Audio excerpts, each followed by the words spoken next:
hello, how are you? We had to have a little bit of a break because I pretty much lost my voice because I was so sick. And trust me, you didn't miss anything because Her Infernal Majesty's sick. Oh, we're all a little traumatized from that. So you didn't miss anything. You're very lucky you got the video you got. Anyway, before we start, remember, we have our shop. If you want to support us, come across to the shop, like Cockie Press.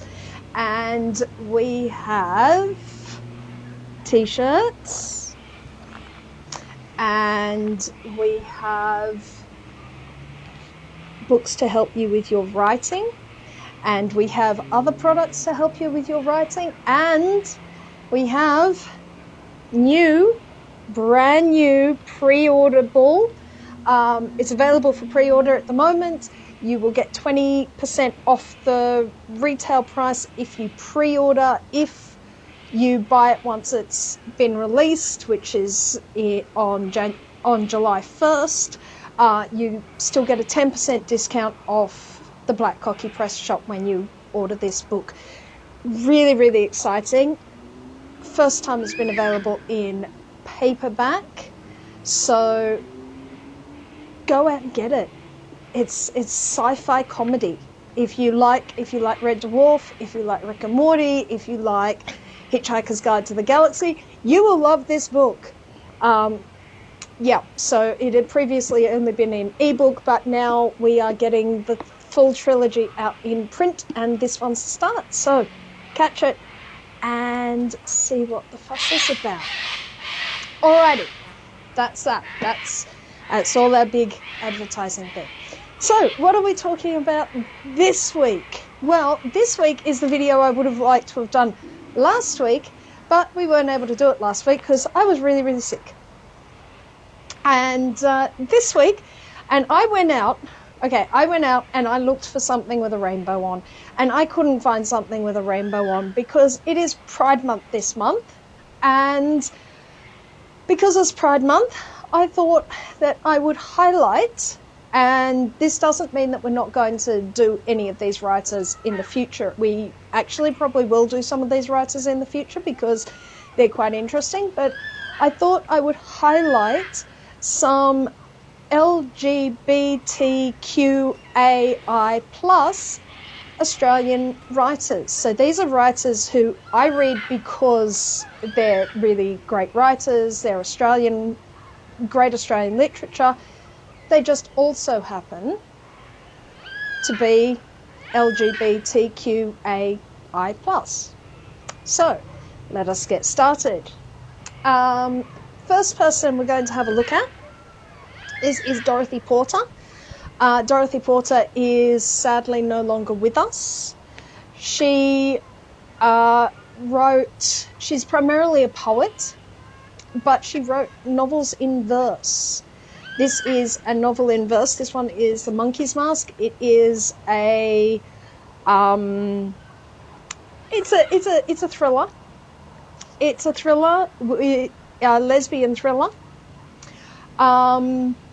Dorothy Porter wrote several novels in verse. I think this one's probably the best. I do have to say, novels in verse I do find eventually become a little tedious, but so long as you don't read too many of them in one sitting or one short space of time, it's okay. And hers are pretty good. I do think her standalone poetry is superior.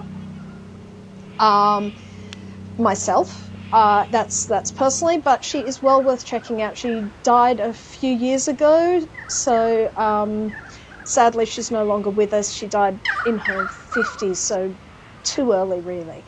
But Dorothy Porter, that's the first person you should check out. Okay, next person you should check out. It's this one. Now, my green screen is going to hate me with this book, so I'm not going to hold it up for very long. Eve Langley. Now, Eve Langley is a I would say I'm going to use pronouns they, them, because Eve Langley was definitely gender non-conforming.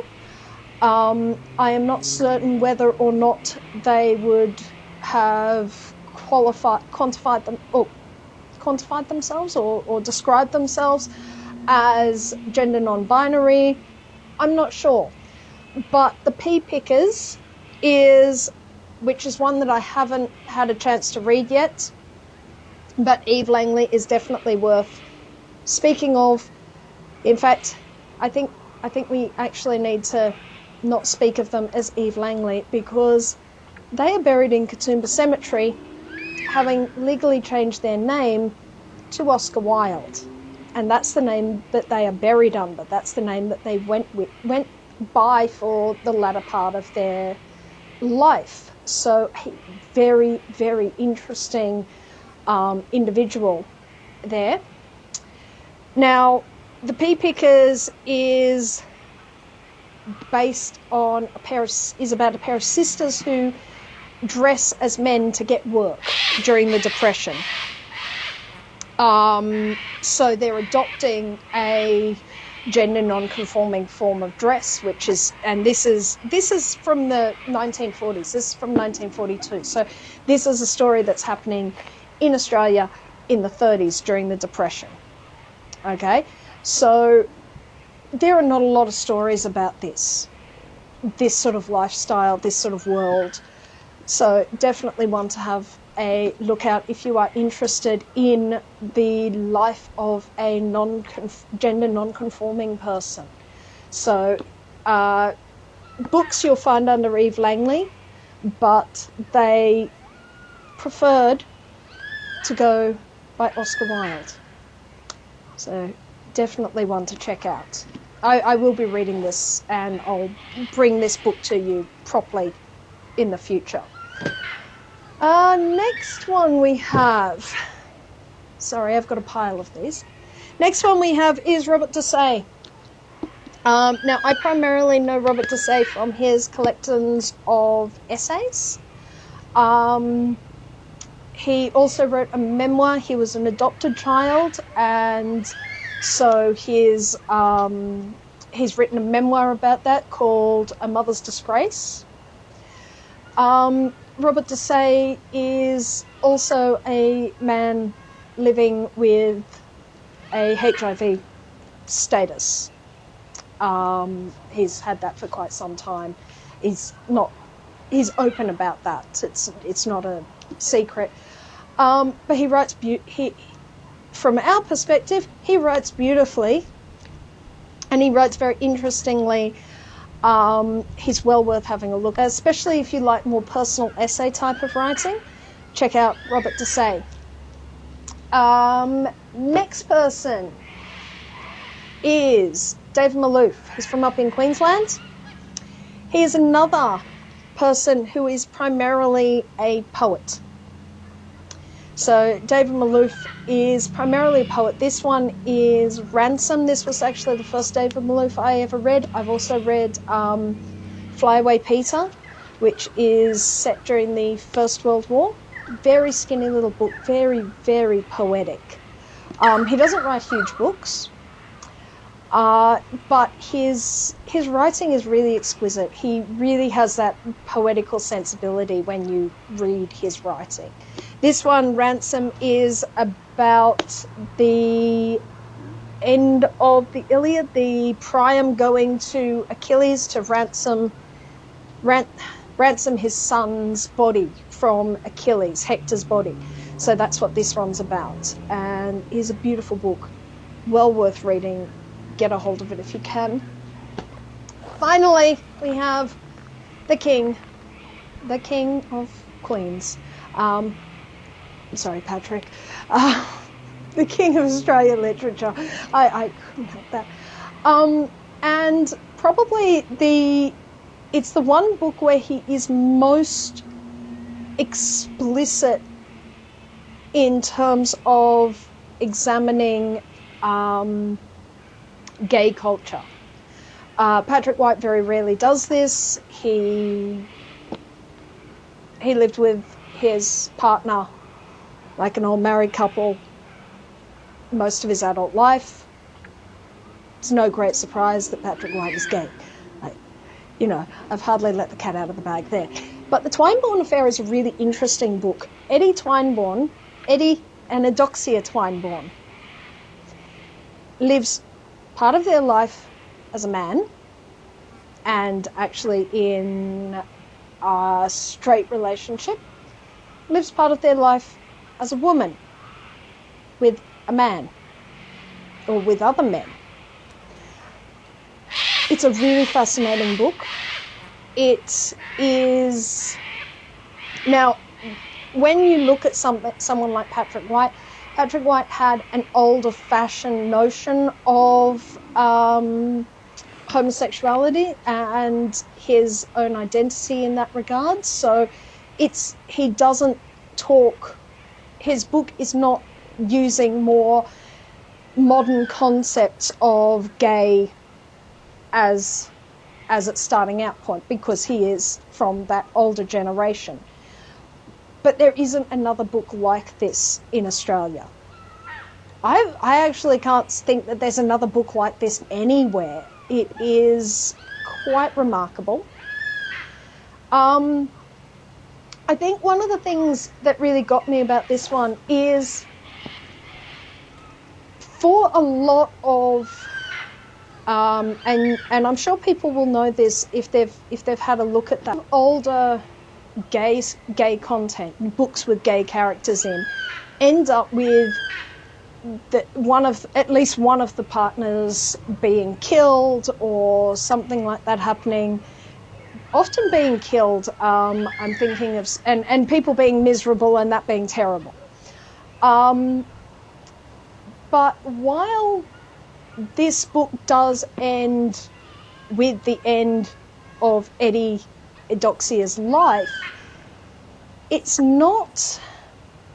doesn't have that same sense of they died because they were gay, that there is some sort of external punishment for their lifestyle.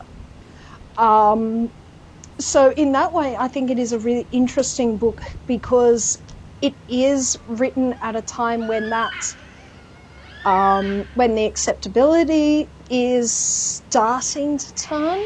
Now, I'm not going to say the late 70s are seeing a massive turn here.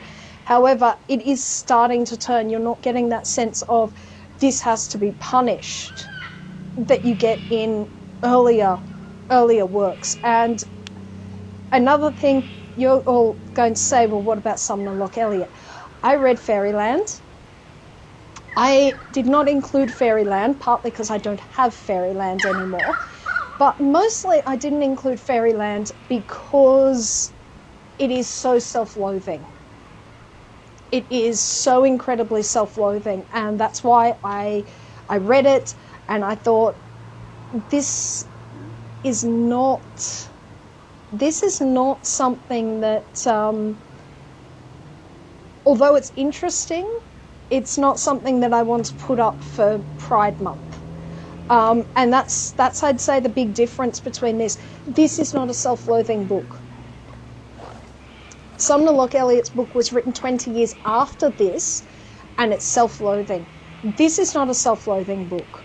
It is a really fascinating book. Apart from Eve Langley, Oscar Wilde, which is a book I haven't read, so I can't really speak to whether or not it is or not. None of the other books that I've looked at are explicitly about. They're not. The writers are not explicitly talking about gay experience or queer experience or lesbian experience. Eve Langley is speaking about that. Dorothy Porter is speaking about that. Now, I think Dorothy Porter has characters die, but it's more because of the constraints of genre. So, if you are interested in having a look at some Australian authors this Pride Month who are also LGBTQAI+. There is a selection: Patrick White, David Malouf, Robert Desai, Eve Langley, and Dorothy Porter. So whether I've introduced you to someone you didn't know, or whether you knew them and I've introduced you to a book that you didn't know, because I'm pretty sure very few people know the Twine-Born Affair, I wish you a great exploration in Australian literature this Pride Month. And I'll be back with another video later on. Bye-bye. If you would like to support this channel, come across to the Black Cockie Press website, www.blackcockiepress.com.au, where you will find books and other writing services to help with your writing.